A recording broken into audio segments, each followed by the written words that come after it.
Gjatë kohës së procedurës e pom që ona djathtë ishte mirë dhe ona majtë kishte nevojë dhe për intervenim. Sa përqind duhet me qenë ajo mbyllje, apo e thamë në gjuhën e popullit, që të ketë nevojë për një stent? Kemi raste, për shembull, ne konsiderojmë që duhet me kostinifikante, mbi 75%. Po flasune për veten tim, mbi 75%, do të rekomandoj që të zërohet ena dhe të vendoset një stent.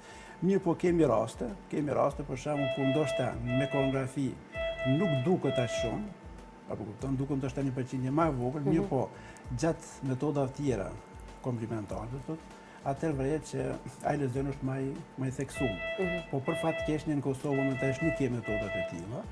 Për shembull që është ositia apo ajvusi, mirë po me metodat e cilat i kemi do simptomatologjia klinike ndonjëherë na detyron, sepse pacienti janë kohët të kam dhimbje të gjoksit, përkundër asaj që më është thonë ndonjë vend tjetër që ngushtimi është vetëm 60% apo 50%. Mirë po kam simptomatologji klinike dhe pas realizimit të këtyre metodave rezulton që më të vërtetë është më shumë se sa është përshkruar në kolonografi.